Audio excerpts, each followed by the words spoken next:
Labą dieną visiems susirinkusiems šią tokią truputėlį niūrią popietę, bet kalėdinis laikas, tai labai iš tikrųjų vertinam visus, kurie atėjot, nes tikrai yra veiklos mūsų lietuviškoj Čikagoj. Mes toliau tęsiam labai iš tikrųjų gražų ciklą ir man labai smagu matyti daug jaunesnių veidų atėjusių, išgirsti tų atsiminimų žmonių, kurie pragyveno iš tikrųjų labai sudėtingą ir nelengvą laikotarpį mūsų tautos istorijoje ir kiekvieno iš jų istorijoje. Dabar pradėsim nuo mūsų pirmosios pašnekovės. Tai yra mūsų Vida Tamošiūnaitė Rimienė. Ji gimė Kaune karininko Alberto Tamošiūno ir Aldonos Ausiejūtės šeimoje. Būdama 5 metų su mama Vida turėjo trauktis iš Lietuvos ir jos vaikystė praėjo Vokietijoje DP stovyklose, dipukų stovyklose. 49 metais šeima emigravo į Ameriką ir apsigyveno Čikagoje, kur, aišku, Vida augo lietuviškoje aplinkoje. Baigusi University of Illinois Urbanoje, įsigijo magistro laipsnį iš vokiečių literatūros, dėstė vokiečių kalbą Ilinojaus universitete, o vėliau dėstė ir vadovavo svetimų kalbų skyriui Centennial Senior gimnazijoje Champaign, Ilinojuje. 77 metais persikėlė į Čikagą dėl vyro Šarūno darbo ir čia vėlgi Vida įsijungė į lietuvišką veiklą, kartu su vyru šoko tautinius šokius. Ponia Vida Rimienė yra skautė nuo Vokietijos laikų. Ilgai vedė skautininkių verpščių būrelį, 80 metais Čikagoje įsisteigė Lietuvių tautodailės institutas.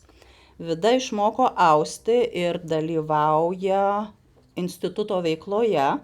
Nuo 1987 metų pirmininkauja ir 1990 metais įsteigė Tautodailės galeriją Lietuvių dailės muziejuje Pasaulio centre.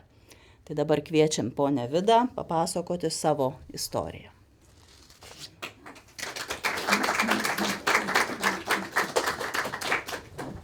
Daug neatsimenu, nes buvau tik 5 metų. Gyvenom Kaune, Žaliakalny, Mateikos gatvėje. Aplankiau pirmą kartą, kaip grįžau atgal į Lietuvą. Atsimenu, kad žydėjo labai obelys ir buvo didelis vilkinis šuo aras. Ir tėtė, žinoma, buvo baigęs karo mokyklą 32 metais, paskirtas buvo į husarų Radvilos pulką, jis dalyvavo raitųjų rungtynėse Palangoj, laimėjo prizus ir taip toliau. Mama buvo ponia, turėjo tarnaitę, bet jos vardo neatsimenu. Kaip jau rusai pradėjo, atgal į Lietuvą grįžti, tai karininkai išėjo į atsargą, buvo nutarta, mama ir aš grįžom abudu kilę iš Biržų. Tai grįžom į kaimą iš Kauno ir tenai praleidom 44 metų porą mėnesių, atsisveikino mama su visais ir tik tai aš buvau ir mama. Brolis ir nutarė, kad mes apleidžiam Lietuvą. Tai mamos brolis įdavė siuvimo mašiną, sako, gal tau reikės. Mes važiavom į vakarų, žinoma, su vežimu, tai ir be tėtės. Tai mane įsodino vežimo gale, o aš turėjau lėlę tokią didelę, kaip ir aš maždaug to dydžio. Tai daug kas vis manė, kad 2 vaikai sėdi vežime. Tai tas buvo, aš žinau, čia yra iš pasakojimo, aš per daug neatsimenu tos kelionės. Čia aš Kaune. su bantu ir mama mane visuomet labai puošdavo. Toliau, kaip mes važiavom, tai mama sakydavo, aš vis klausdavau, kur ta siena. Aš įsivaizdavau, kad siena kokia nors turi būti pastatyta irgi. Bet čia sakau, viskas iš pasakojimų. Toliau atsirado mes, nežinau kaip, to neatsimenu, bet atsirado mažam miestelį Rotach, kur yra prie Koburgo. Ir tenai tėtis nebuvo, mes nežinojom, kur jis yra. Gyvenom privačiai, nes dar stovyklų nebuvo. Gyvenom privačiai pas tokią Frau Henneman. Ir aš žinau, kad buvo 44 metų kalėdos ir jinai buvo labai gera, nes aš gavau ir eglutę, mes vieną kambariuką turėjom su mama, ir eglutę, ir žaisliukų, ir lėlyčių, tai reiškia, ne visi vokiečiai buvo blogi. Taip, kad mane labai mylėjo ta Frau Henneman. Ir paskui mama dirbo porceliano fabrike. Ir kai būdavo lėktuvų ūžesys, bombos, sirenos, visi iš to mažo miestelio bėgdavo į mišką, ten buvo miškelis toks. Ir mane mama tiesiog ant manęs užguldavo, kad jeigu skeveldros ar bombos, kad reiškia, aš likčiau gyva. Tai aš atsimenu, nes negalėdavo kvėpuoti, man oro nebūdavo. Tai, o kaip grįždavo visi iš miestelio jau po bombardavimo, man uždėdavo tokią kepurę gana didelę, kad aš nematyčiau lavonų, nes buvo nemažai lavonų palei kelią. Vienu žodžiu, čia buvo tuo laiku, kaip jau karas baigėsi, bet dar bombardavo labai. Ir kitą dalyką, kur aš atsimenu, kad kaip mama girdėdavo traukinį, tai labai verkdavo. Nes, reiškia, nežinojom, ar tėtė gyvas ar ne, ir kur jis yra, nes aš tik su mama buvau. O tuo laiku tėtė buvo Berlyne. Ačiū Dievui, kad nebuvo Dresdene, nes to pačiu, kaip žinot, Dresdenas buvo bombarduojamas. Ir žinoma, Berlyną irgi bombardavo. Bet tėtė gavo leidimą ir galėjo keliauti iš Lietuvių sąjunga, buvo Berlyne, kur vadinosi Litauischer Verband in Berlin. Ir jisai rinko žinias apie dingusius karininkus. Ir jis gavo tą leidimą oficialų keliauti. Ir mes turim tas visus dokumentus ir taip toliau. Ir tie dokumentai yra ant paprasto popierėlio, visai netrodo kaip dokumentai. Matyt, karo metu nebuvo gal ir gauti popierio gero ar ką, bet tiesiog paprasti popieriukai su visokiais štampais ir taip toliau. Nu, paskui pradėjau perkelti pabėgėlius į stovyklas. Mūsų mama mes gavom leidimą į Selgenštatą, katras buvo, stovykla buvo prie Würzburgo, artimiausia, kur mes buvom tenai tą miestelį Rotach. Aš atsimenu, tenai Selgenštate tėtė susirado mus. Ir barakuose, žinoma, kaip jūs žinot, vokiečių barakai, kur visas stovyklas irgi įsteigė, tai atsiskyrė šeimos su dekiais.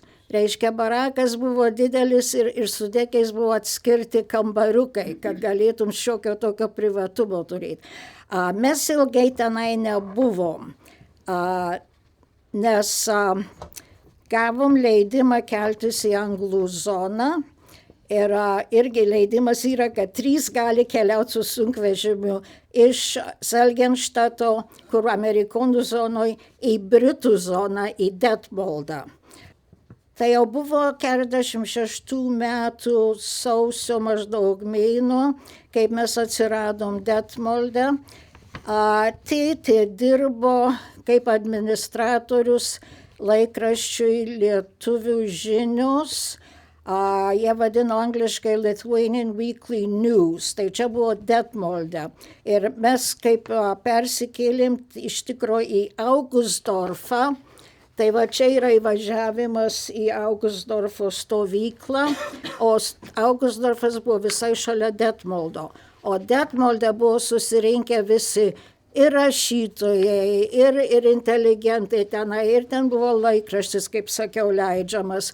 Vienu žodžiu, buvo labai daug veiklos. Ir tėtė matyt važinėjo iš Augustdorfo į Detmoldą dirbti.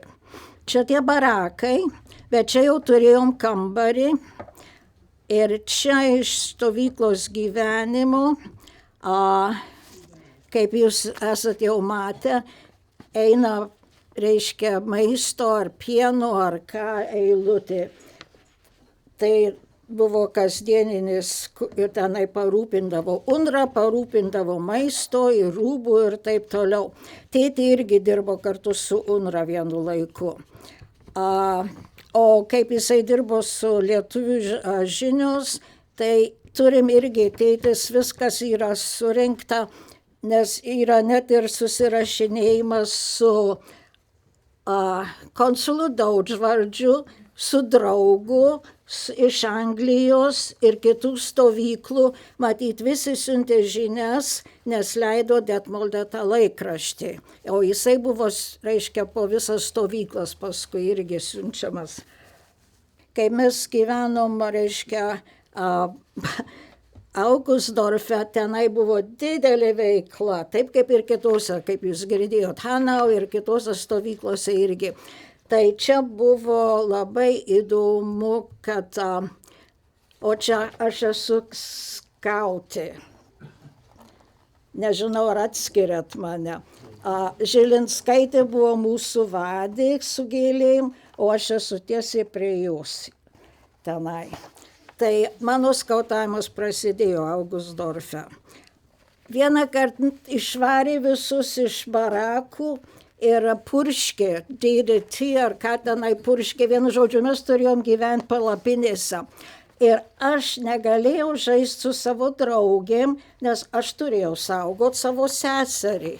Jinai buvo dviejų metukų. Ir vienu žodžiu, aš žinau, kad aš pykau dažnai. Draugai lakstė, o aš turėjau saugot savo seserį. Tai čia viskas yra Augustdorfo gyvenimas. Tėtė, kaip sakiau, važiuodavo į Detmoldą, tai čia yra jų spaustuvė, tėtė čia va dirba kiti. Vienu žodžiu, ten labai vyko daug, iš vis ir būdavo suvažiuoja iš kitur ir tėtė turėjo leidimą irgi keliauti į kitas stovyklas dėl, reiškia, laikraščių. Taip, kad jisai gana daug ir Vokietijos yra matęs. Augustdorfas gana didelė stovykla, labai pasipuošdavo, kaip laukdavo. Čia vyskupas Brizgys lankosi Augustdorfe. Tai būdavo vartai didžiausi pastatyti. Vien žodžiu, labai gražiai priimdavo. Buvo didelė veikla. Čia Vidūnas, skautija buvo labai daug, aš neatsimenu pavardžių, bet čia skautininkai tie gana žinomi yra. Ir labai graži nuotrauka, nes matot, skautukai maži va sargyboj, o Vidūnas vidury. Ir jisai buvo atvažiavęs, o jisai gyveno Detmolde. Čia va geresnė fotografija jo. Taip, kad buvo labai daug veiklos Augustdorfe. Paskui, kas buvo įdomu, lietuvių tremtinių opera. Sevilijos kirpėjas. Ir jūs žinot tokį Baltrušaitį, jisai buvo Figaro. Kardielienė dainavo Rosiną ir buvo labai graži pastatyta opera ir jie paskui važinėjo pro, reiškia, į skirtingas stovyklas. Ir Baltrušaitis paskui, kaip čia lietuvių opera pastatė Čikagoj, buvo Rigoleto. Taip, kad tas pats, reiškia, jau mes tenai Europoje viską, reiškia, ruošė ir gyveno labai. Kūrėsi ir chorai, kaip jūs žinot, ir chorai, o baletas, Simas Velbasis tenai labai irgi turim nuotraukų. Vienu žodžiu, buvo labai daug visko. Ir tikrai, būdama vaikas, man nieko netrūko. kas pergyveno, tai tėvai, o vaikai tai buvo geras gyvenimas ir mokyklos, ir skautai ir taip toliau.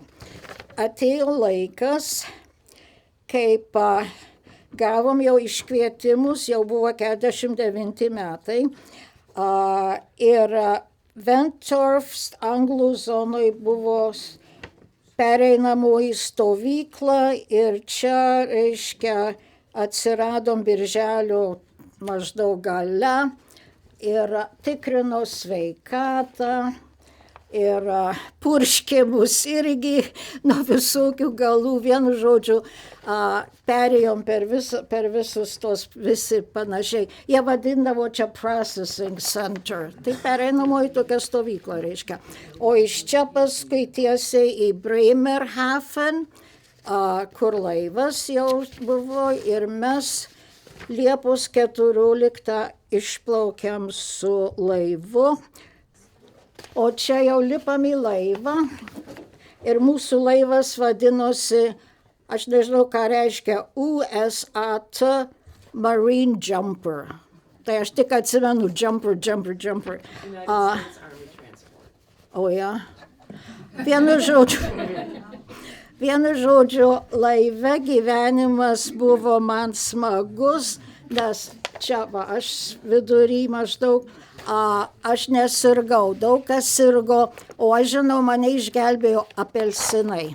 Apelsinų nebuvo Vokietijoje, bet čia apelsinai, tai aš tuos apelsinus tiesiog graužiau ir visai nesirgau. Ir yra nuotraukų irgi, kaip aš tuos apelsinus valgau. Dabar neatsimenu, ar mūsų laive buvo, reiškia, kiti laivai buvo pradžioj, moteris atskyrė nuo vyrų. Ir čia atrodo vyrai įsirikiavę irgi dėl saugumo, jeigu kas nors atsitiktų, reiškia, kai plaukia laivu. Dabar jūs čia pasižiūrėkit, kaip gražiai apsirengę laive, reiškia, čia buvo lietuvių, latvių ir taip toliau, bet kaip gražiai apsirengę, ane, visi į naują kraštą, pasipuošę, aš tenai mataus irgi vidury. Tėtė labai mėgo fotografuoti, mes turim labai daug nuotraukų visokių.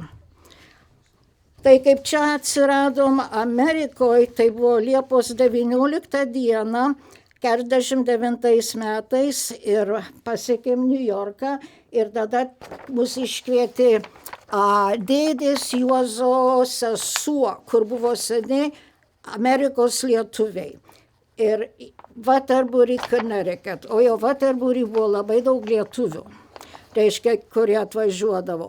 Tai iš karto sakė, o darbų bus, nesirūpinkit, taip toliau, paskui iš laiškų, kai perskaičiau, kad jau čia nelabai, tai mes atsiradom, tėvai turėjo dirbti tabako laukuose.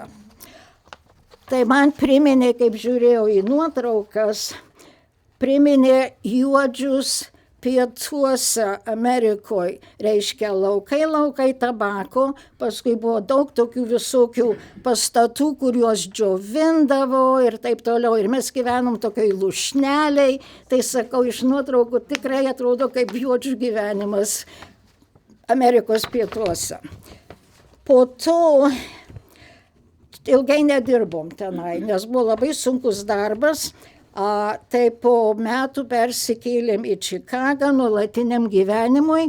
Tėvai turėjo, mamos sesuo gyveno jau Čikagoje ir buvo geriau žinoma dėl darbų. Ir mes gyvenom 23 gatvėj prie Western, ten buvo Aušros vartų bažnyčia ir draugo spaustuvė tuo laiku. Tai paskui iš tenai, o ir gyvenom, kaip jie vadino, English basement, kur aukščiau gatvės. Ir atsimenu tik vieną dalyką. Buvo tualetas, bet nebuvo vonios. Tai mama mane ir seserį maudydavo brezentiniai tokiai armijos loveliai. Reiškia, tai buvo mūsų maudymasis. Tai irgi gyvenimas nekoks Amerikoje, ne? Bet žinoma, pamažus perėjom per dar vieną butą, o paskui Market Parke. Tai jau kaip Market Parke, tada jau įsijungėm į tą visą lietuvišką veiklą ir aš priklausiau skautams, šokau tautinius šokius, šokau baletą pas Velbasi, pianino pamokas pas profesorių Jakubėną. Kitaip sakant, perėjau per visą jaunystės laikotarpį ir užtat matyt paveikė, kad aš ir toliau tęsiu darbą su tautodaile ir taip toliau. Tai aš tik tiek noriu iš ką aš prisimenu. Ačiū už dėmesį. O dar vieną dalyką tik norėčiau parodyti. Šitą mašiną, rankinį Singer, kur mamai brolis davė, ir čia tėtės mažas lagaminas, kuris su dokumentais su visko keliavo. Tai jie galėtų jums daug daugiau papasakot visą kelionę iš Lietuvos iki Čikagos.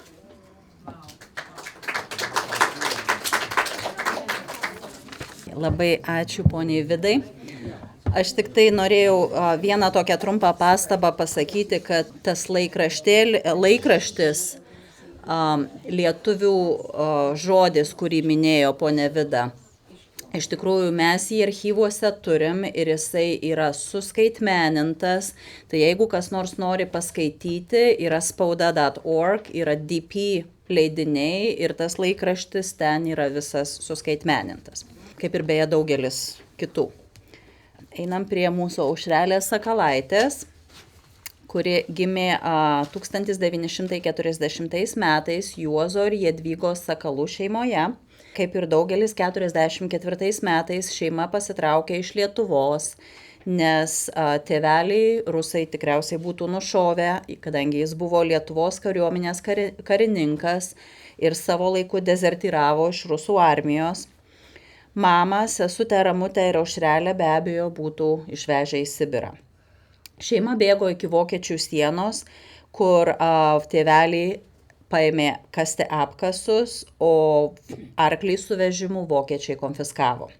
Per karą šeima buvo Rodache, po to DP stovyklose Coburg, Würzburg, Zellingenstadt ir Schweinfurt.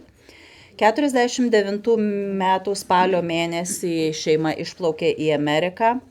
Apsigyveno Nebraskoje, Omahoje ir ten išgyveno 48 metus. Baigė Bellevue College ir dirbo finansų administratorės darbą. 1998 metais darbovietę Aušrelė iškėlė į Ilinojų, į Lyles, su kuo mes labai džiaugiamės dabar. Čikagoje dirbo JAF lietuvių bendruomenėje, su Balfu, Mercy Lift, skautais ir kitomis organizacijomis. Tai dabar Aušrelė, tada prašom.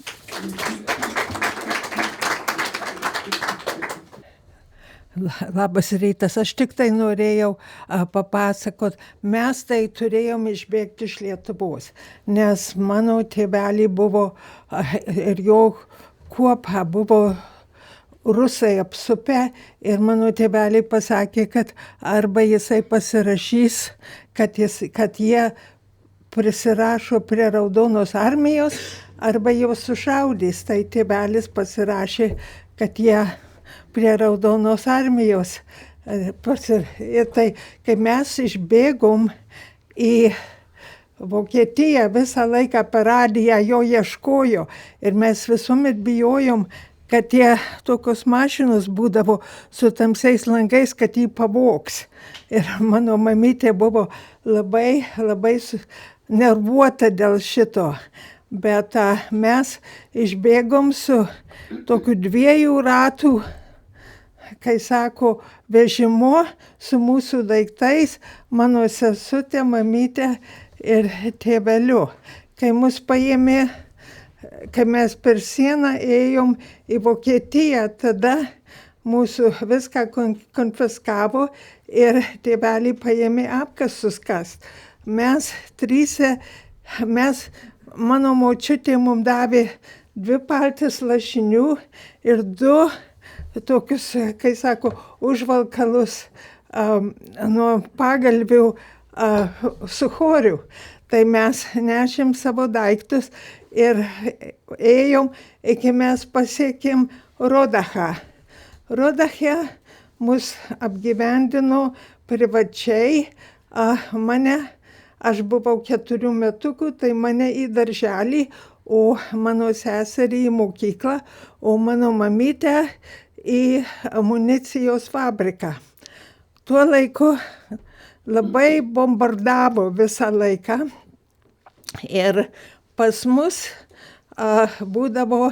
turėdavom uždengti mūsų langus, nes kai bombonešiai skrisdavo viršui, kad nematytų, kad ten yra miestas, ypač vakare, kad nesubombarduotų. Tai būdavo tokis invalidas vokietys, kuris vaikščiodavo su lazda ir daužydavo į langus, jeigu matydavo šviesą. O mano mamytė dirbo naktinę pamainą. Aš buvau 4, mano sesutė 8 ir mes buvom per mažos sutvarkytos langus. Tai mes o per daug bijojom užgesyti šviesas. Tai mes išbėgdavom, mano sesutė žinojo, kur mano mamytė dirbo, tai mes išbėgdavom pas ją. Mes kai gyvenom, tai mamytė turėjo tokį matrasą apačioj, kur jeigu sirenos pradėdavo kaukt, kad jinai mane ir sesutę ar už plaukų, ar už kojų, jai nesvarbu.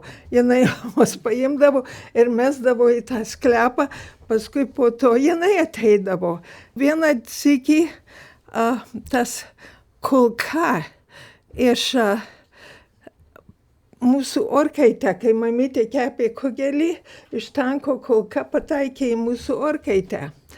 Ir tai buvo mūsų paskutinis maistas. Atsimenu, kai mamytė verkė, kad dabartis, nes buvo kugelis ir mes neturėjom ko valgyti. Tai paskui po porą dienų atsirado mano dėdis, Aleksandras Miliauskas. Jisai atnešė tokį didelį metalinį baką pilną pieno ir grietinės ant viršaus. Mano mamytė taip džiaugėsi, jinai ir sūrį, ir viską, žinot, kad mes pagaliau turėjom ko valgyti. Ir mano dėdė dingo. Po porą dienų atsirado mano tėvelis. Jisai žinojo, kur mano tėvelis yra, ir jisai mus surado ir jam pasakė. Paskui po to jau prasidėjo tokia pabaiga karo. Jau visi žinojo, kad vokiečiai pralaimėjo ir tai toliau. Ir mano tėvelis tik tai turėjo karininko uniformą. Ir jisai visą laiką norėjo išeiti pasižiūrėti, kas darosi. Ir tai tie amerikonai, jie neatskyrė vienos uniformos nuo kitos. Tai mano tėvelį paimdavo į belaisvę visą laiką. Mano mamytė laukdavo, vaikai einam. Ir jinai mane ant rankų, mano sesutę už rankutės ir nueidavo ir mane paduodavo tėvelį ir mes visi išeidavom. Tai paskui ką daryti? Tėtis negali nosies iškišti iš namų. Tai tada mano tėtis turėjo žiūronus ir jisai už tokiam vokiečiui išmainė už tokius labai baisį kostiumą. Tokis dryšas, baisus kostiumas, bet kad jisai bent galėtų išeiti ir jį neareštuotų. Ir tai mes nežinojom, ar Rodachą užims rusai, Rodachą užims amerikiečiai. Mes buvom sklepe ir mes laukėm, kai jau žinojom, kad jau karas baigėsi, mes laukėm akcento, ar sakys raus, ar raus. Tai mes šitokiu būdu atskirsim, kas užėmė. Pasirodo, kad amerikiečiai užėmė. Tai mano tėtis, jisai, kai išgirdo, jisai rankas iškėlęs, bėga, mano mama sako, Juozai, sako, šičia, sako, yra, sako, vaikai su moterim, pamatys tik tai vyrus, tave sušaudyt gali, jie patys yra įsigandęs svetimam krašte. Tai paskui po to ėjo ta procesija per Rodachą, kur ėjo pėstininkai, paskui ėjo džipai, paskui ėjo tankai. Ir kai tankai ėjo, aš stovėjau su mamyte ir sakau, išlindo juoda galva, aš buvau juodo žmogaus nemačius. Tai aš sakau, mamytė, te turbūt labai purvina, žiūrėk, tas kokis juodas žmogus. Sako, ne, vaikeli, aš tau išaiškysiu šitą. Tai paskui, kai ėjom, jinai turėjo tokias nuotrauką su indėnu su plunksna, juodžiu su kaulu per nosį, žinot, ir man paaiškino, kad yra skirtingų žmonių. Tai žinot, tai paskui po to buvo tie, kai sako, labai daug neišsprogusių bombų. Tai tie vokiečiai paimdavo tokias lazdeles ir tokius raudonus skudurus uždėdavo, kad vaikučiai nežaisdavo ir nesusprogdintų. Tai tėvelis ir kiti du karininkai ėjo tas bombas, kad jos, žinot, negalėtų įsprogti, kai sako, išimtos visus. Tai mano mamytė labai pyko, sako, jau mes taip pasigandę, kad tave praradom, o tu dabar susisprogdinsi save. Po to pradėjo tie stovyklos. Ir Koburgas buvo viena iš pirmų stovyklų, kur pradėjo burt mūsų žmonės. Tai mes nuėjom į Koburgą ir Koburge tenai buvo labai gana keista stovykla. Mes tenai buvom labai trumpą laiką. Bet tokia buvo, kad tenai bandė įlyti rusai, kurie darė smurtą prieš lietuvių. Tai tenai buvo labai daug nesantaikos, bet paskui mus iškėlė į Virsburgą. Virsburge aš persirgau visas ligas. Tymus, kiauliukė, ką tu tik tai turi. Jie paimdavo visus vaikus, jeigu vienas susirgdavo, jie tyčiom visus užkrėsdavo. Ir visus į vieną kambarį uždengdavo langus ir kas nors prižiūrėdavo, iki visi pasveikdavo. Nes, žinot, jie nenorėjo, kad ta epidemija eitų. Tai paskui mus perkelė į Zeligenštatą. Zeligenštatas buvo gana bloga stovykla. Tenai mūsų čiužiniai buvo šiaudai. Šiaudus pripildavo į maišą ir lygiai taip pat mūsų pagalbės taip pat. Ir kaip ir Bedas pasakojo, tenai buvo 10 šeimų, ne žmonių, šeimų vienam kambarį. Tai mes perskirdavo dekiais, kad dėl privatumo ir viską. Ir buvo, tualetai buvo lauke. Ir aš buvau labai mažytė ir aš bijodavau, kad aš įkrisiu. Niekas manęs neras. Bet paskui tėvelis kažkaip tai pasakė, kad mes galim kraustytis į Švainfurtą. Mus iškėlė į Švainfurtą. Švainfurte buvo 4 pastatai. 2 ilgi ir iš galų 2 trumpi. Vienas iš galų buvo subombarduotas. Tai mes gavom butą tam subombarduotę. Mano mama pradėjo ant tėvelio rėkti. Sako, iš vienos peklos į kitą peklą. Ką tu dabar galvoji? Tai žinai, mano tėvelis suorganizavo jo kareivukus ir jie visi labai gražiai išdažė.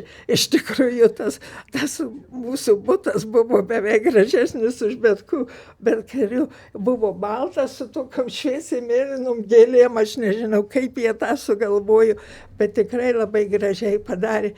Tenai buvo labai daug veiklos Švainfurte.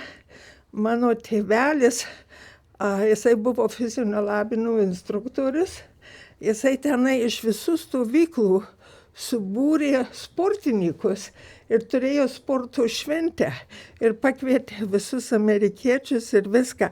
Ir tikrai visi buvo susižavėję. Ir taip pat tenai buvo tuo pat laiku, buvo tautinė stovykla 48 metais.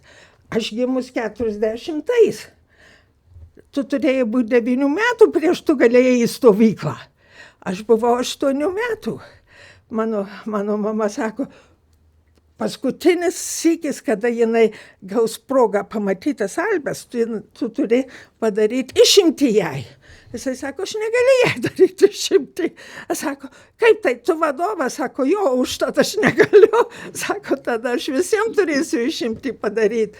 Tai žinot, tai aš negavau progą į tautinę stovyklą nuvažiuoti Alpėse, bet tėtukas, kai jie visi grįžo, jisai padarė gražiausią stovyklą, kad aš galėčiau toj stovykloj pastovyklauti su savo draugais, su visko, kad jisai norėjo save truputį atsipirkti.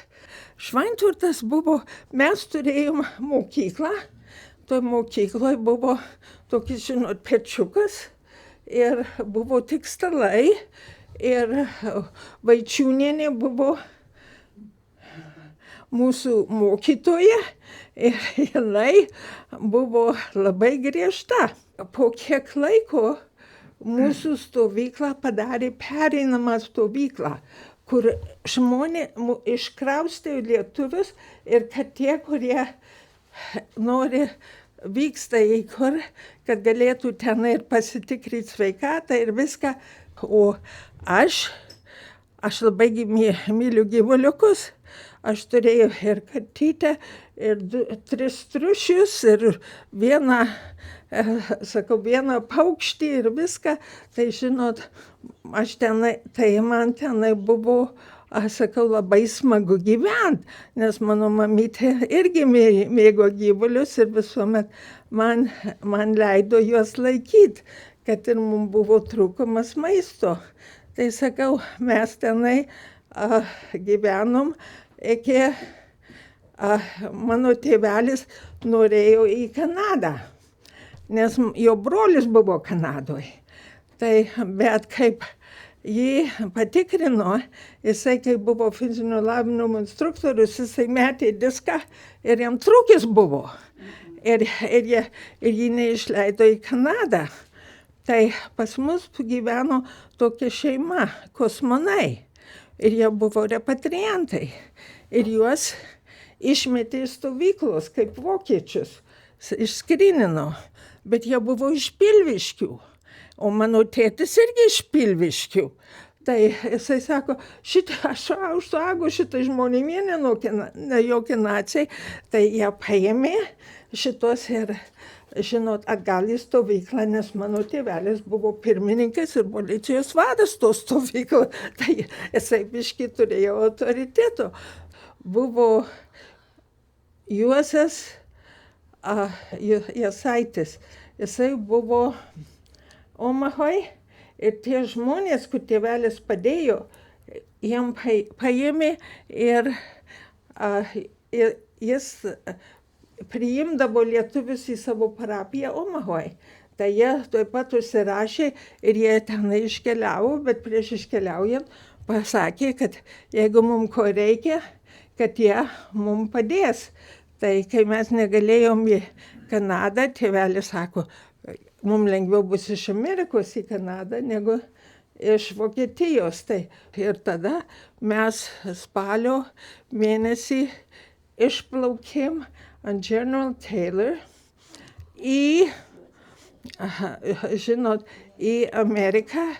Mums truko 2 dienas traukiniu į Omahą ir aš te gyvenau 48 metus. Dirbau kaip finansų administratorė AT&T ir mane iškėlė į Lyle, Illinois spalio mėnesį 98 metais ir nuo to aš čia gyvenu, aš įėjau į veiklą, aš buvau ir apygardos pirmininkė, ir apylinkių pirmininkė, aš dirbau su skautais, aš žinau, tai man šičia buvo labai smagu ir aš tikrai nesiskundžiu, kad aš tą padariau. Tai labai ačiū už dėmesį.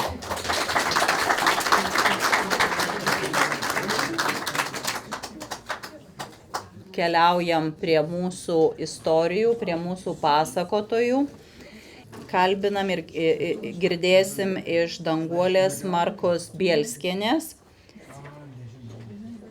Danguolė gimė Kaune, mama Bronė Paukštytė, tėvelis Kazys Markus, buvęs Lietuvos karo aviacijos karininkas.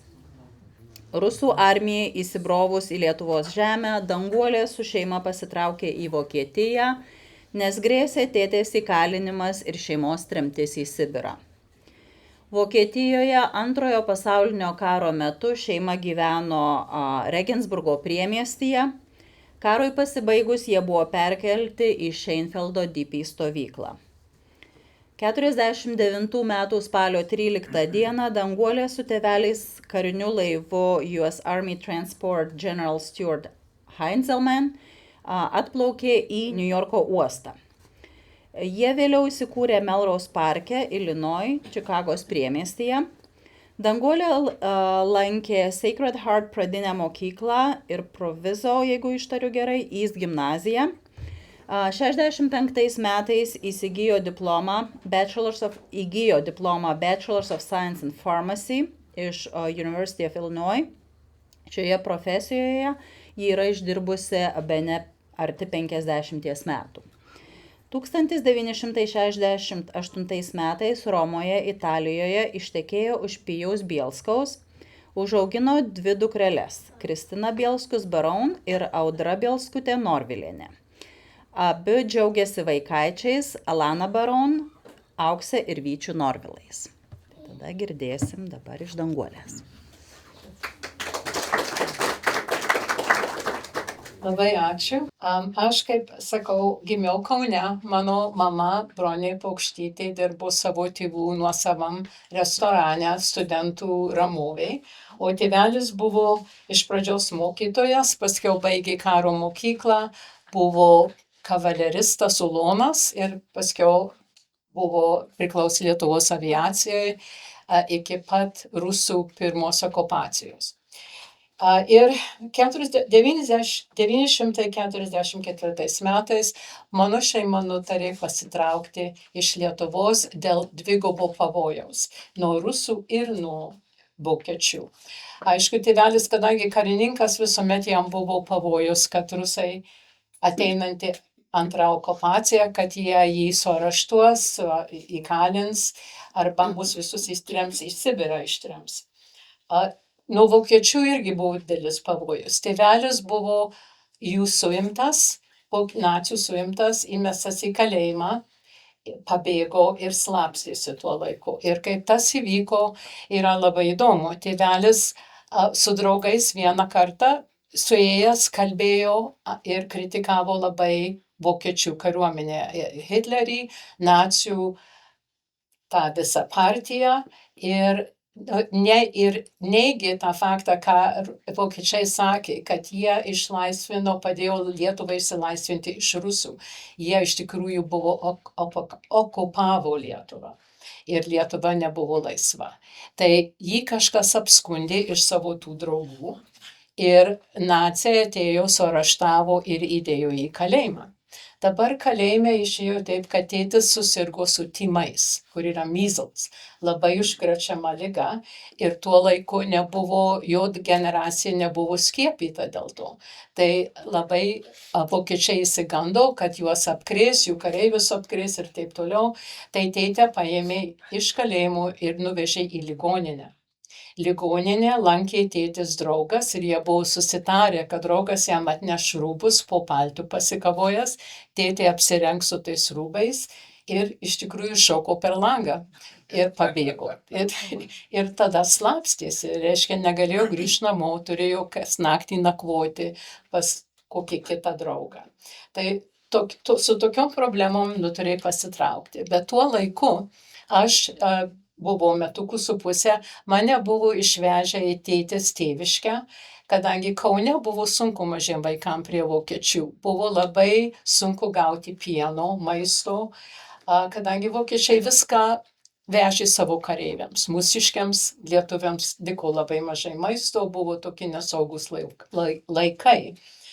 Tai mane nuvežė pas mano senelę ir ten buvau, bet kaip tėvai nutarė pasitraukti, tėtis važiavo į Ukmergę, tas Vaitkūnų kaimas buvo prie Ukmergės mane parsivežti. Dabar jisai pasamdė kaimyną, kad pakinkytų arklį ir kad aš su tuo vežimu ir tėvelis važiuotumėm iki Kauno. Jie įvažiavo į mišką ir iš to miško staiga išlenda banditai, apsupa mūsų tą vežimą ir tie banditai buvo rusai, jie nekalbėjo lietuviškai ir nebuvo aišku, ar jie buvo pabėgėliai iš rusų kariuomenės nuo pirmos okupacijos ir slapstėsi miške, ar jie buvo šnipai, kur atsiuntė rusai žiūrėti, kaip vokiečiai manevruoja, ką jie daro ir taip toliau. Tai jie atėmė iš tėtės maistą, ten cigarečių, laikrodį. Ir dabar sėdi ir jie pamatė, kad tėvelis turėjo tokį karinį švarką. Ir visi tie emblemai buvo nuimti, bet atrodė vis tiek kariški. Tai jie suprato, kad tėtis buvęs kariūnas, atsiprašau. Ir jie sako, tave reikėtų tikrai gerai prilupti, nes kadangi tu mūsų priešas. Bet tuo laiku aš čia buvau vežime su savo ružavo paltiku ir tas jų vadas, kur dar biskį lietuviškai kalbėjo ir žadėjo mano tėtę primušti, kažkaip susigėdo, ar jam, kad taip jisai susivaldė ir tėtę nemušė ir mus paleido grįžti namo, sako, neapsimoka laiką trukdyti, važiuokit toliau. Taip mes ir grįžom, mama su močiute supakavus tuos kelis lagaminus ir mes tada traukėm į Suvalkiją, kur mano močiutės brolis mum davė arklį ir vežimą, kad važiuotumėm link Vokietijos. Tas buvo tikrai labai geras širdiškas dalykas, kadangi ūkininkui atiduoti arklį ir vežimą buvo didelė dovana mums. Ir jie taip mums padėjo. Dabar klausimas, kaip mes vieni važiuojant pasieksim tą Vokietiją. Keliai nežinomi, visokie banditai yra ir net ir vokiečiai paimdavo labai dažnai lietuvius vyrus, atitraukdavo nuo šeimos apkasus kasti, kur buvo ypatingai pavojingas darbas, kadangi jie be jokio apsaugos ten stovėjo ir kasė ir labai daug jų žuvo, daug nuo šeimų buvo atskirti. Bet mums tas neįvyko ir jiems besitariant, ką daryti, žiūri, kad važiuoja visą kadrą vežimų ir juose važiuoja lietuviai kareiviai, kurie buvo vokiečių armijoje ir jų karininkai. Dabar tėvelis prieina prie jų, klausia, ar mes galėtumėm prisijungti prie jūsų. Ir jie aišku sako, ne, negalim, čia tik kareiviams, negalim. Bet tėvelis vėl per tokią laimę sutiko vieną draugą iš karo mokyklos, lietuvį, sako, Kazį, nesirūpink, nueik, prisijunk prie galo, sek mūsų tą kadrą ir viskas bus gerai. Ir taip ir buvo, mes sekėm iki pat Vokietijos sienos, saugiai pasiekėm. Vokietijos prie sienos atėmė arklį ir vežimą, kadangi vokiečiam reikėjo tą dėl karo kareivių transporto. Bet mums nerūpėjo, kadangi čia pat buvo traukinio stotis ir mes gavom bilietą ir leidimą keliauti į Vokietiją. Ir kodėl tas buvo? Vokiečių vyrai buvo visi kariuomenė, jie kariavo. O vokiečiam reikėjo labai daug darbininkų, kadangi fabrikuose reikėjo gaminti ir ginklus, ir transportą, ir maistą pristatyti, ir uniformas. Reikėjo tos pagalbos. Ir svetimtaučiai, pabėgėliai buvo ta pagalba. Tai jie gan ramiai mus priėmė. Mus tenai, moterys buvo susiorganizavusios, mus pamaitino, rado mum nakvynę ir mes, reiškia, ten pernakvojom. Bet dėja, aš užsinuodėjau nuo seno maisto. Aš buvau kelių metų ir man tas maistas netiko ir labai susirgau. Tai mane jie irgi priėmė į ligoninę, pabuvau savaitę, pagydė ir važiavom toliau traukiniu.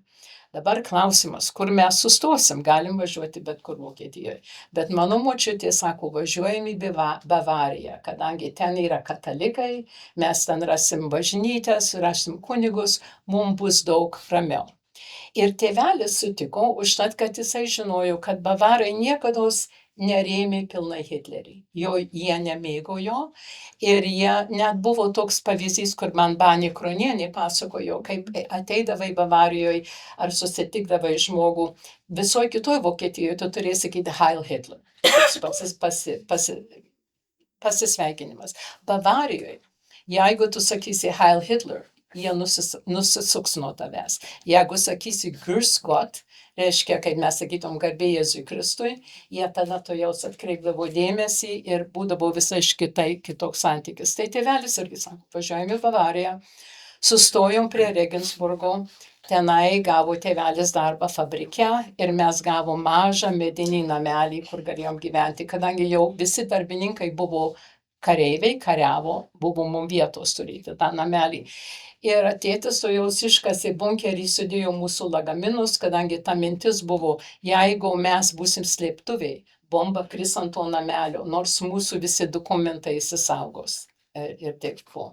O mes taip susitarę su močiutė keliavo, mama su mumis, kad mes nesiskirsim. Jeigu mes nepaspėsim į slėptuvę, bėgsim į namą ir kur nors būsim kartu. Tai močiutė turėjo savo vietą, lindo po lovą. Mes kur nors po stalu ar po spintą, reiškia, bet vis tiek tam pačiam kambarį. Ir vieną kartą mes nepaspėjome įbėgti namus, mes turėjome tam bunkerį savo praleisti, tą bombardavimą, o močiutė pati viena įbėgo, po lovą palindo ir poteriuoja savo rožančių. Paskiau, kaip išlindo, pamatė, kad mūsų nebuvo, labai pergyveno ir labai pyko ant mūsų. Tai reiškia, toks atsiminimas mūsų. Ir gyvenimas ėjo pirmin, daugiau lietuvių atsikraustė. Jie gan buvom draugiški, gerai sugyvenom, vienas kitam padėjom su informacijom, kiek galėjom. Ir būdavo tokių įvykių, kada buvo subombarduotos kokie fabrikai. Vienas buvo cukraus fabrikas. Visi bėgo su savo katiliukais semti tą cukrų, kad galėtų. Ir tada jau buvo ir pyragų, ir pyragėlių, ir taip toliau. Kitas buvo spirito, alkoholio kokia tai fabrikas buvo irgi subombarduota. Visi bėgo su savo tais katiliukais semti tą spiritą. Irgi vis baliai buvo, viskas gerai. Trečias buvo, kaip mama pasakojo, virimų aliejos fabrikas. Irgi tai labai buvo sunku gauti aliejų.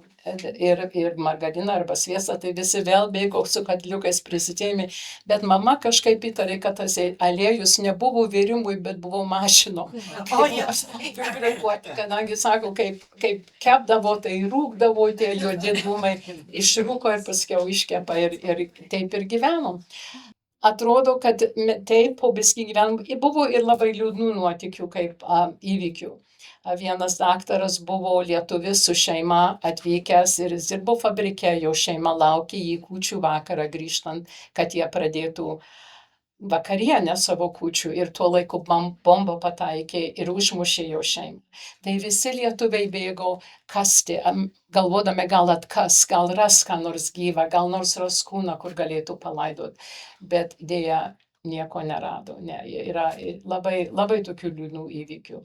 Taip mes ir pragyvenom. O kitas dalykas - maistas. Maistas irgi buvo vokiečiai, darbininkam davė maisto kortelės. Tai mes nebadavom, bet dėl įvairumų visuomet norėjusi kokią daržovę ar kokį nors vaisių gauti. Tai mes siūsdavom mano močiutę. Mano močiutė buvo už ačiū ir už poterėlį, žinai, gal jinai gaus ką nors. Tai jinai nekalbėjo vokiškai, bet vis grįždavo su kuo, tai su keliom bulvėm, ar su kokia kopūsto galva, ar net ir per geras dienas kelis kiaušinukus atveždavo. Tai mes taip ir pragyvenom iki karo galo. Karo užsibaigus fabrikai užsidarė. Jau nebebuvo darbo, nebebuvo maisto, reikėjo ką nors daryti. Mūsų laimė, kad mes buvom Bavarijoje, kur tapo Amerikos zona. Vokietija buvo padalinta į 4 zonas. Rusų zona, prancūzų, anglų ir amerikonų. Amerikonų buvo beveik geriausia, už tai, kad jie buvo turtingiausi ir galėjo geriau mus prižiūrėti. Jie tada surinko mus, sunkvežimiais nuvežė į dipukų stovyklą. Mums pavyko nuvažiuoti į Šeinfeldą, Bavarijoje, ir buvo toks gražus miestelis, kuriame stovėjo pilis, puikiai graži pilis. Ir mus apgyvendino toj pily arba tuos nameliuose aplink pilį. Ir mes labai laimingi buvom, kadangi tuos su šeimom davė tarnų namelį. Ir tu gavai reiškia namą, kur buvo, atsiprašau, daugiau kambarių, bet visi gavom po kambarį. Buvo gražus kambariai, dideli langai, turėjom pečiuką, kur galėjom šildyti su anglim, ir turėjom elektrinį pečiuką, kur mama galėjo virti valgyti.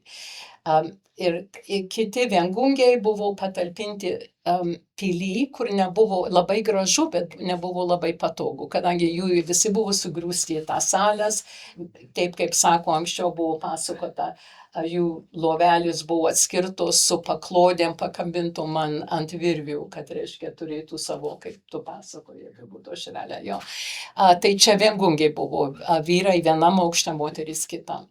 Ir paskui buvo sekcija šeimom be vaikų. Tai viskas tai buvo išdalinta ir atrodo vis tada ir buvo neišrinkta, bet paskirta stovyklos valdyba, seniūnas, buvo visi komitetai, policija buvo stovyklos ir mokyklos įsisteigė, aš lankiau darželį, buvo pradinė mokykla, gimnazija, ir net buvo amatų mokykla, tie, kur jau buvo per vyresni vaikai, jaunimas, kad tie, kur nestudijavo, tada buvo mokinami amatus, kad jie galėtų kaip nors susidirbti. Stovyklos gyvenimas buvo gan linksmas, buvo jos chorai, Bronius Budriūnas sukūrė chorą, labai garsus chorvedys, mano tėvelis gerą balsą turėjo, tai jisai priklausė tam chorui ir labai patenkintas. Buvo tautinių šokių grupės, skautai, aš manau, kad ir ateitininkai įsikūrė, bet aš tikrai nežinau. Ir taip mes gyvenom gan gerai, gavo maisto, visi spėjo su savo vėl katiliukai stovėti eilėje, gauti kokią košę ar ką jie tenai mums dalindavo, bet žmonėm nusibosdavo ir norėdavo ką nors įvairaus. Tai mamos sugalvojo auginti antis. Antis palėpė mūsų name turi didžiausią palėpį, tai turėjo tokias klietkas, jom padarytas antis, ir jo mama tokius kleckus padarydavo, įmaišydavo žvyro, kadangi sako, jom reikia, kad virškintų to žvyro, ir paskiau kaip nors įkišdavo per tą snapą ir taip mus ašuodavo tą kaklą, kad tas maistas nueitų, kadangi reikia, kad jie kuo greičiau padidėtų, kad daugiau riebalų sudarytų. Tai paskiau, reiškia, papjaudavo tas antis ir mes skaniai valgydavom. Kiti augino triušius. Mes turėjom vieną triušį, tai laikėm kambarį savo, ir aš tokioj dėžutėje ir net karčiais leisdavau man pažaisti su juo, ir vieną Velykų dieną labai skaniai pavalgėm, ir kitą dieną aš nerandu savo triušiaus. Mamos klausė, mama sako, ką, pabėgau.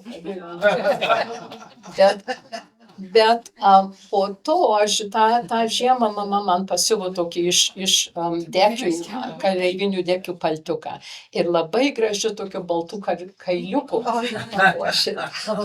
Tai aš jau tada įtariau, kad čia turbūt mano triušis. Tai paskiau buvo tokia kalba, ir aš tikrai nežinau, kaip žmonės, tokie spekuliantai, sako, pavogė karvę ir atsivedė iš vokiečių, atsivežė į stovyklą. Marytė, tu buvai irgi toj stovykloje, neturbūt atsimeni tą pasaką. Sako, tą karvę nenorėjo, kad susektų, tai jie uždėjo batus ant tos karvės. Aš nežinau, kaip jie tą karvę galėjo vesti su batais, bet reiškia, kad nesusektų, kad jie pavogė, jie tą karvę prasivežė, paskerdė ir tada turbūt dalinosi. Va tas gyvenimas toks buvo iki tada 49 metų, kada pačiai jau karas buvo užsibaigęs ir jau labai norėjo Amerikos kareiviai grįžti namo. Bet buvo likę, kad labai daug ten buvo visokios karinės įrangos ir reikėjo, kad kas saugotų tą. Tai lietuviai sudarė tokią kuopą ir jie buvo amerikonų priežiūroj, bet jie turėjo savo valdžią. Daug jaunų vyrų ten įstojo, mano tėvelis buvo kuopos vadas. Buvo tikrai geras užsiėmimas ir darbas, ir jie saugojo tuos nusikaltėlius, karo nusikaltėlius Nürnbergo teismuose. Tie dideli, labai garsūs teismai. Ir net mano tėvelis visuomet nesuprato, kad tokie inteligentai, tie vokiečių karininkai buvo, kaip jie galėjo tokias baisybės daryti žmonėm, kaip buvo daroma. Sako, kaip su jais kalbi, tiesiog maloniausi žmonės, o jie tikrai tiek skriaudos padarė žmonėm. Tai tas. Ir paskiau mes, reiškia, sėdom į laivą, perėjom per tą visą patikrinimą ir sveikatos, ir dokumentų, įsėdom į laivą ir atplaukėm į Niujorko uostą. Tada tėvelis, sutikom savo globėjus, mes turėjom turėti globėjus, sutikom juos ir, reiškia, jie mus priėmė, bet ilgai nelaikė, užtat, kad jie patys buvo neturtingi, negalėjo mus maitinti, tai tėvelis turėjo dirbti. Jau pirmas darbas buvo bowlingo salėje, sustatyti tuos keglius, kur buvo numušti. Sako, sunkiausias darbas, kuris yra kada daręs, užtat, kad tada nebuvo tų automatų, kur sustatydavo, viską reikėdavo ranka. Turėjau pasilenkęs ten lakstyti, o visi kiti tie darbininkai buvo jauni gimnazistais. Jie miklus, jauni vyrai, o tėvelis čia jau karo nuvargintas 30 kiek tai metų vyras. Bet vienu žodžiu dirbau, kad reikėjo dirbti. Paskiau gavo per Balfą, susisiekė su draugais Čikagoje, Melrose parke, sako, yra toks Končius, buvo fabriko savininkas ir jisai priima lietuvius. Labai mėgsta lietuvius, kadangi jisai pats buvo lietuvių kilmės, atvažiavo. Mama irgi ten dirbo dienomis, tėvelis vakarais, kad kas nors būtų su manim namuose. Taip ir dar vienas įdomus paskutinis faktas. Tėvai labai norėjo įsigyti namą, bet pinigo nebuvo. Tai ką jie darė? Keli vyrai Melrose parke, kelios šeimos susitarė, kad vienas kitam padės. Taip iš pradžios jie sutaupė, nusipirko žemės sklypelį. Paskiau susitaupė medžiagai nusipirkti. Ir tada, kada jau jie tą viską turėjo, suėjo ir pastatė griaučius. Toks buvo kaip barn raising, kur visi tie vyrai suėjo talka ir pastatė tuos namo sienas. Ir tada po to, reiškia, kad tą visą namą užbaigt, ateidavo padėti, bet jie skaičiuodavo valandas, kiek jie įdėjo tam darbui. Ir tėtis tada turėjo jiem tą viską padaryti. Ir taip buvo keli gražūs namai pastatyti Melrose parke su tokia talka lietuvių. Ir Linas turbūt tavo dėdė ponas Pažerūnas, jisai vienas iš tų buvo, kur padėjo, reiškia, statyti ir padėjo jam jau namą statyti. Ir taip, ir tokia mano, tokia pasaka iš tikrųjų. Ačiū už dėmesį.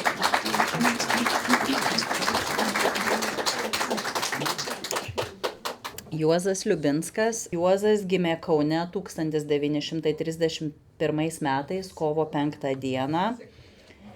Tėtis Juozas ir mama Ona Liubinskai.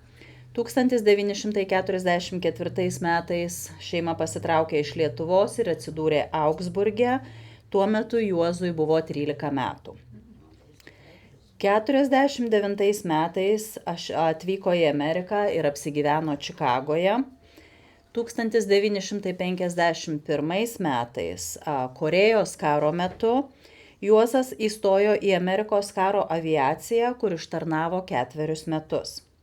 Tada G.I. Bill finansinės paramos dėka įstojo į University of Illinois Navy Pier, kur susipažino su Daila Stanaityte. Jie abudu 1959 metais baigė universitetą Urbanoje ir tais pačiais metais apsivedė. Juozas dirbo kaip elektros inžinierius JAV federalinės valdžios aviacijos administracijoje. Su Daila užaugino 4 vaikus. Juozo žmona mirė pernai kovo mėnesį, bet šiuo metu Juozas džiaugiasi vaikais ir 6 suaugusiais anūkais. Liubinskų šeima, tikriausiai jau visi žinote, buvo labai aktyvi skautų veikloje. Juozas skautauja nuo Vokietijos laikų, ėjęs įvairias pareigas. Yra prityręs skautas Vytis, vyresnysis skautininkas ir skautas akademikas Filisteris. Tai dabar kviečiam paklausyti jo.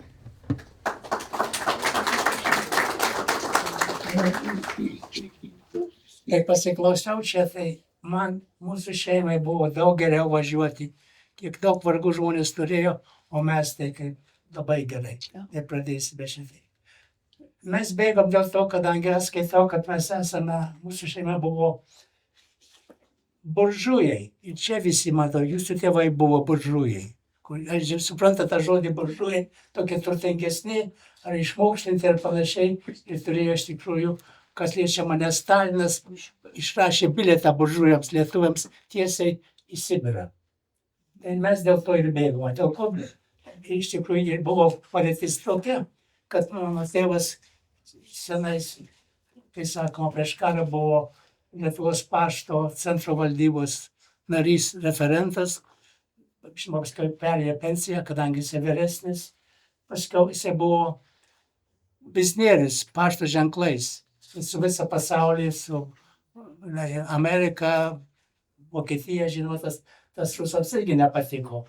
Taip pat buvo tautininkas, ir žinoma, tautininkas tai buvo partija, smetonininkų dažnai, kur, žinoma, buvo dideli antikomunistai. Paskiau turėjome du namus, tai žinai, vėl tas negerai. Žinoma, kaip ir čia sakė, turėjom tarnaitę. Tai visas tai yra, iš tikrųjų, tai yra buržujas, kur turėjo bėgti iš Lietuvos. Mums biski geriau ta prasme, kad, kaip sakant, 44 metais mūsų šeima, kuris susidarė iš tėvų, mano dviejų seserų, kuris buvo viena 8 metais vyresnė, kita 5.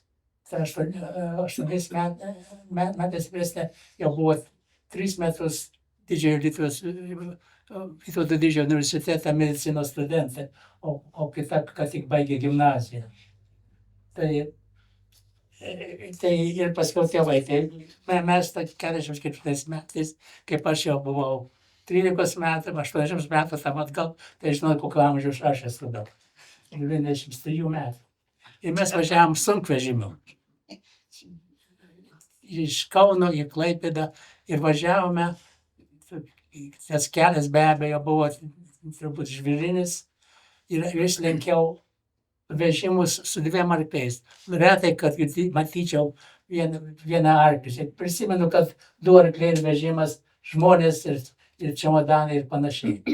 Ir tai pagalvojau, kad mano busimoji irgi su 2 arkliais važiavo, bėgo į vakarus ir gal aš ją su to sunkvežimiu pralenkiau. Ką galim žinoti, dabar jau per vėlus sužinoti.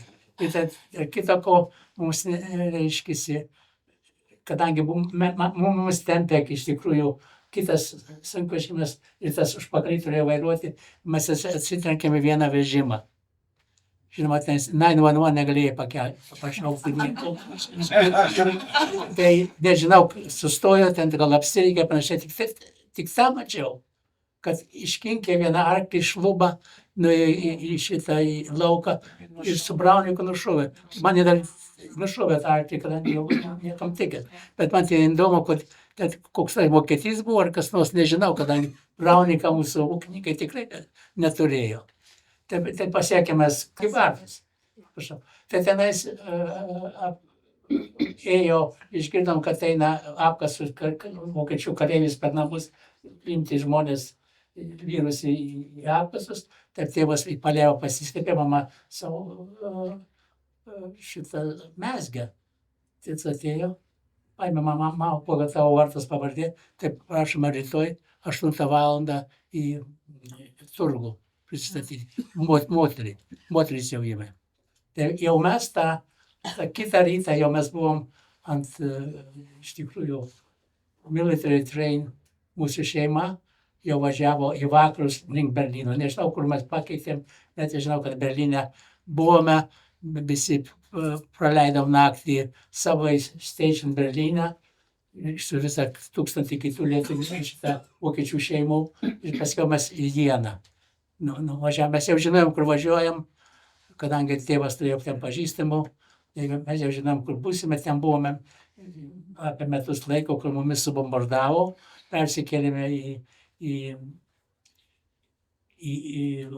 apie kokią 50 kilometrų į ūkį ten apie metus, ne metus, čia paskutinis dalį gyvenom, aš tenais atbėgo į ūkininko kiemą šuo svetimas, įvijau, išbėgau iš vartų ir prieš mane tankas, kokia 20 metrų stovi.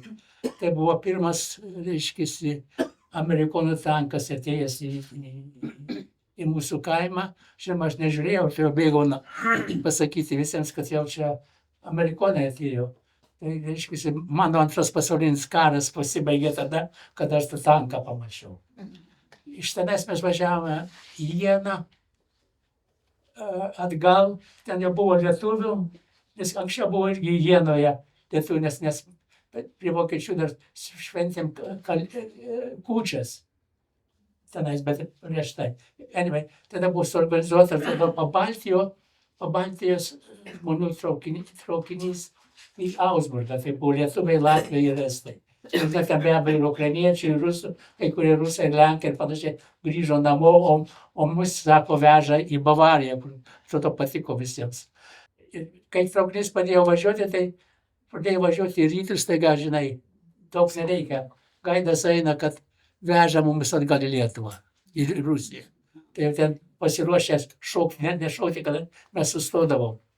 Tai, kad reikia veikti. Iš tikrųjų nuvežė į Augsburgą, įvežė, kai čia atvažiavome, ten buvo barakas, iš barako langą davė valgyti, aš žinau, kad ten labai skani sriuba, ir rodos, kad 5 sriubas lėkštės suvalgiau. Ir tada išdalino mumis po daugiabutus namus, mes turėjome butą, kuris didelį kambarį davė mano tėvams ir man, kitą kambarį mano 2 seserim ir kitą kitiems 2 poreliai. Ir ten buvo dar virtuvė ir tualetas. Viskas labai, labai gražiai. Maudytis tai turėjome, buvo paskirtos dienos ir valandos vyrams ir moterims, didelės dušai buvo kokia, 20 žmonių iš karto panašiai. Ir labai tvarkingai. Ir mes gyvenam, kai sakau, tėtis ir mama ir aš, tu turėjai kas tai triušį, o mes turėjome šitą geltoną paukščiuką. Canary. Ir tai mūsų gyvenimas buvo, turėjom gyvulį namie. Reiškia, žinoma, be abejo, skautai buvo, aš lapinų skintis buvo mano. Žinote, Albina Kurkulį, čia Stockbroker buvo, buvo mano pirmas draugininkas su Vytu Vaitkumi, čia irgi pažįstas buvo, mes kartu toj skiltyje, kai laikas bėgo, aš tą pabaišiu ir lapinų skiltininkas, ten žinoma, buvo Mindaugo draugo ir panašiai, ir taip pat buvome mes stovyklose, iškilose ir taip pat tautinėse stovyklose, kur buvo Mittenvalde ir prie Baltijos jūra. Veikloje daug išleido vadinamų pašto ženklų. Daug stovyklų. Ir kurie pirmieji išleido lietuviškus, skautiškus pašto ženklus Detmolte. Ir žinoma, ten buvo kažkiek čia pašto ženklus, kadangi mano tėvas buvo pašto ženklų biznierius. Ir tiesa, dėl ko sakiau, kad mes bėgome, kad jisai prekiavo Lietuvos pašto ženklai. Ir čia viena įdomuma yra Darius iš Girėno skraidintas vokas, kuris nukrito lėktuvę. Lėktuvas nedegė, tik sudužo ir ten buvo apie 300-400 vokų, bet čia ypatingas tokas yra autografuotas. Dėl įdomumo aš noriu tą parodyti, kokį biznį, dėl ko mes bėgome tam tikrą prasme. Taip pat, žinoma, buvo kokie nors chorai ir bažnyčia, sakėt, Velbasis buvo pas mus atvažiavęs, atrodo, mes ir buvo lengva atletika su Ždirlingeno, tas atvažiavo iš lietuviai, jaunimas, kaip gimnazijos, lengva atletika.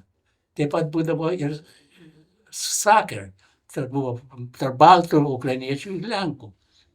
Tai vyresnėje tokio, kur 20-26 metų, sako, einame į lietuvių lenkų rungtynės, pasimkime peilius. Kadangi mes tam tikrą prasme su Lenkais tada ypatingai blogai gyvenome. Ypatingai aš turėjau naują dviratį ir jį pavogė, žinoma, Lenkų stovykla buvo kur kitur, aš pilnai kaltinau Lenkai pavogė. Tokia galvos nebuvo tais laikais. Gimnazija buvo, mes turėjom 2 stovyklas. Hanau yra pati didžiausia lietuvių stovykla. Sekantis buvo Augsburgas, mes kalbėjom 2000 Hochwalde ir 1000 kita vieta, kur mūsų gimnazija buvo. Tiesa, dėl įdomumo. Pirmoji gimnazijos laida, tai buvo, reiškia, 45-6 metais. Mūsų klasės buvo tarp 7 iki 12 vaikų tik tai. O ta buvo apie 30. Dėl ko visi tie, kurie buvo kariuomeniai, kurie buvo darbo išvaryti, jie buvo baigiantis gimnaziją. Tai juos visus davė ir buvo ta, vadinama, 8 klasė, kur, reiškia, sakau, 30 žmonių. Ir jie užbaigė pirmaisiais metais, žinai, tai padarė, kad visi užbaigtų gimnaziją. Panašiai. Gimnazijos mokytojai tai buvo, žinai, Saulaitinė, kunigo Saulaičio mama buvo mano anglų kalbos mokytoja, architektas Mulokas, kur pastatė BVM. Jisai buvo mano darbelio meno mokytis. Apartojus pastatė labai didelį kryžių, apie 3-4 metrų Augsburgo sankryžų tokiai, labai gražiai. Ir mes su sūnaus šeima ir žmona, kad čia važiavom, nežinau kada, važinėjau aplink stovyklas ir žiūrima, kad labai gražiai prižiūrimas, reiškia, labai gražiai atrodo tenais. Tiesa, kitas mokytojas buvo inžinierius, tai matematiką mokė. Vadovėlių mes neturėjom, paprastai paišiukas ir vadinasi, liniuotas sąsiuvinys buvo. Tai išskyrus čia aš atidaviau vieną anglų kalbos vadovėlis, bet jisai buvo išleistas jau 46 metais. Bet pradžioje mes nieko neturėjome, tik tai popierį ir paišelį. Ne pens nieko, pens tai buvo, žinai, fountain pens. Ir žinoma, daug vartojom špargalką. Žinote žodį špargalka? Tai dėl to aš gavau 4 minusus. Aš taip turiu mano pažymį iš drausmingumo. Mes turėjome, reiškia, baraką, tenais, kur buvo susirinkimai, šokiai, buvo lietuvių, paskiau baltų, žinai, mūsų amžiaus praktiškai. Paskiau atskirai buvo jau rimtai suaugusių, galbūt skirtingų. Buvo kaziuko mūgės, žinau, kai buvo tokia, kai buvo su Latvaitėm, tai visus pasitiškai mėgo polkas. Tai buvo mergaičių pasirinkimas polkų, tai mes bandėm bėgti iš salės, kad nepagautų visų. Ne mes vedėm, bet jūs jas vedėte iš šaukštų.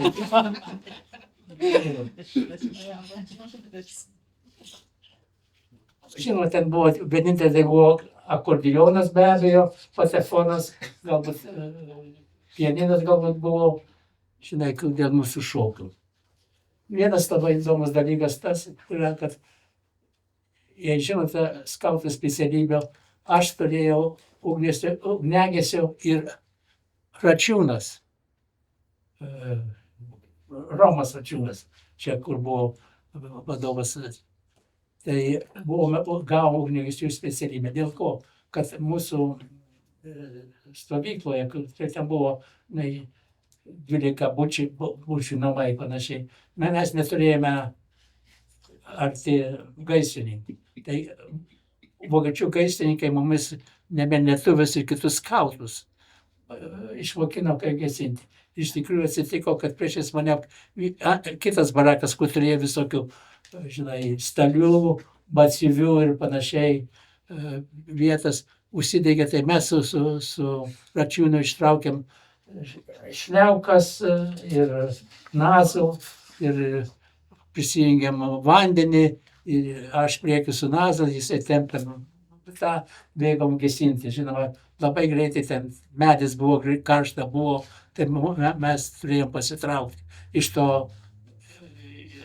išgaščio panašiai, aš užmiršau, kad aš galėjau pasukti ten, kad švirkštų vanduo ir nebūtų taip karšta, bet aš užmiršau, tą būdą turėjome išeiti, tada vokiečių gaisrininkai atvažiavo ir užgesino visiškai. Taip, kad nieko neliko.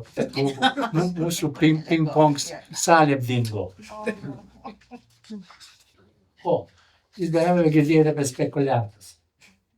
Ten buvo daug spekuliantų. Mano švogris, tai buvo, kad jisai, pavyzdžiui, po trūko stovykloje, visų tai kas nors, kur nors surasdavo, nupirkdavo pigiau, brangiau parduodavo, panašiai, tai būdavo visose stovyklose. Tai mano didysis spekuliantas buvo mano sesers vyras, jisai, pavyzdžiui, atsimenu, kad jisai puspadžius, kokio gavo keletą šimtų, o žinote, tada mes batų nemesdavom, mes prikaldavom puspadžius. Tai žinau, su juo jau aš paskiau važiavau obuolių pirkti, kur tai 4 dėžes atvežėm, tai mano mama jau žinojo, kam parduoti, tai parduodavo. Paskiau aš su savo draugu Vitu Vaitku, čia kitu, 3 nuvažiavome vyšnių atvežti, tai nuvažiavom į Kirchheimą tenais ir nepardavė, sakė, jūs patys prisirinkite. Tai mes įsilipame, turbūt valandą valgėm. Ir paskui gal kokią 3-4 kilogramus iš viso atvežė manim, kad mes uždirbsime, nes, kai sakoma, to nieko neišėjo.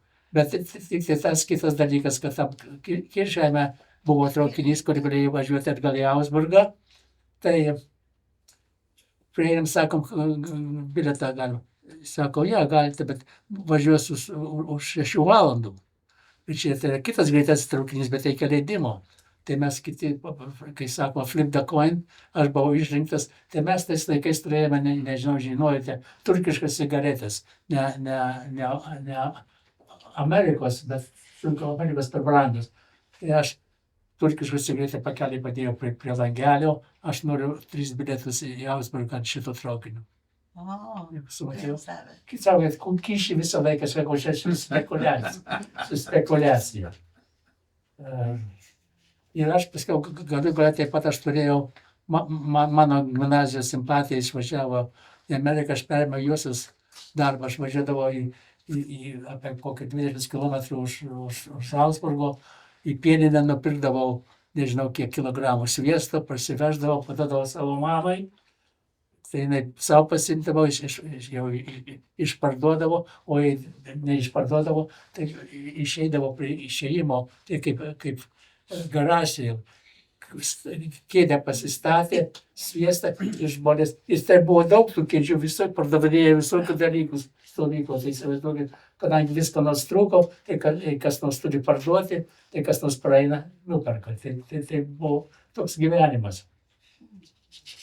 Ir emigracija, žinoma, kaip visus paveikė.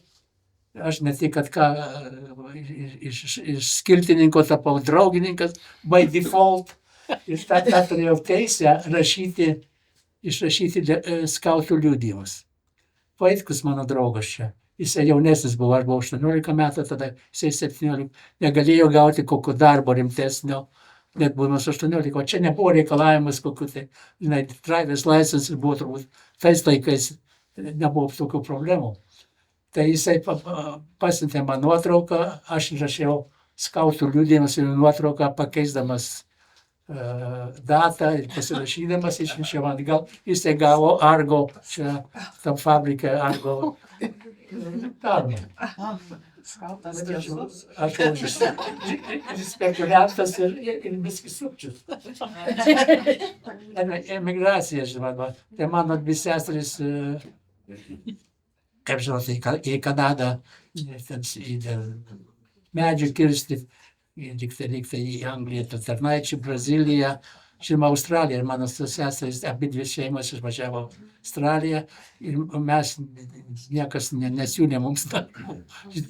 Tėvas buvo jau pensijoje, tai laukim. bet sesuo sudarė pakvietimą iš Australijos ir tuo laiku atsileido važiuoti į Ameriką. Ir kartu gavome leidimą važiuoti į Ameriką ir į Australiją, žinoma, mumis pakvietė vienas tavern owner ant 69 gatvės Market Parke. Jisai pakvietė turbūt 30 šeimų, kaip garantuodamas darbą. Įsivaizduojate, kaip padėjo mums senieji lietuviai. Ir taip pat kitas buvo vaistininkas, garantavo mums miegot, tai mes gavom palėpę. Tai išvažiavom mes per Bremeną, New Yorką ir į Čikagą. Žinoma, man atrodo, Balfas padėjo tai kelioniai mums iš New Yorko į Čikagą. Tai nuostabu pasakyti, kokie tai žmonės čia buvo. Vienas draugas irgi iš Amerikos prašė, kad šiam nupirkčiau aparatą Vokietijoje, kad pigiau. Tai jis atsiuntė $100. Tai paskui yra toks parkelis buvo Augsburge, tai nueini ir man atrodo, kad visi žydai ir tu vaikštai ir gali prieiti, susikalbėti, ir kada bijo policijos, kaip tu susitinki, iškeičiau dolerius į Deutschmarkes ir nupirkom fotoaparatą. Žinoma, aš turėjau tokį pat aparatą senai privartojau, o tada uždėjau tėvui tą naują aparatą, kaip durnas, kur tikrina jie. Muitininkas priėjo prie tėvo, sako, nu tai parodė, kaip veikia. Jisai žino, mato, kas čia darosi, aš čia turiu jisai naują. Tėvas nieko nesusigaudo. Aš tik tai paerzinti padarė. Bet tas įdomu, kad tai padarė. O čia paskiau, po to tai čia gyvenimas, kai jau prašė, tai kad buvau iššauktas, kai sako, per Korėjos karą, eiti į armiją 2 metams, bet tėvai bijojo ir, žinoma, aš bijojau, kad saugiau yra aviacijoje. Tai 4 metus pasirašiau sutartį aviacijai, kur paskui buvo radaro bombardavimo, ir buvo bitvalinai lėktuvų technikas, bitvalinai tas, kur Hirošima, Nagasaki bombardavo. Tai tokio tipo lėktuvai. Ačiū.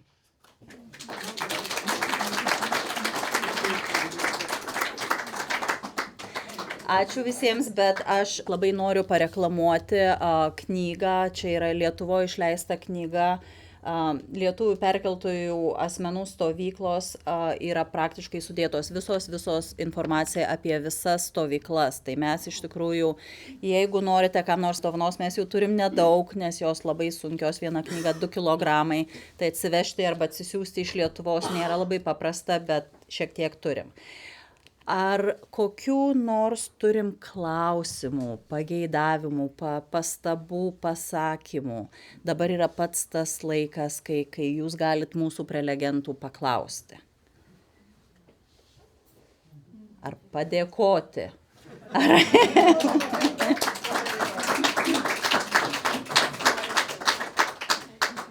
Mes labai įvertinam ir dėkojam, kad jūs šiandien savo laiką skiriate ir pasidalinote tokią nepaprastai jautrią istoriją ir daugiau sužinojome apie skautiją ir kaip lietuviai atvažiavo į Ameriką. Tai norime padėkoti už jūsų laiką. Ačiū labai.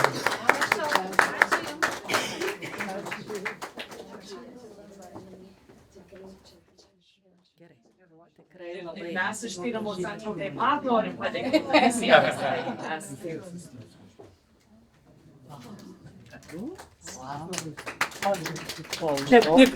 Čia tikros.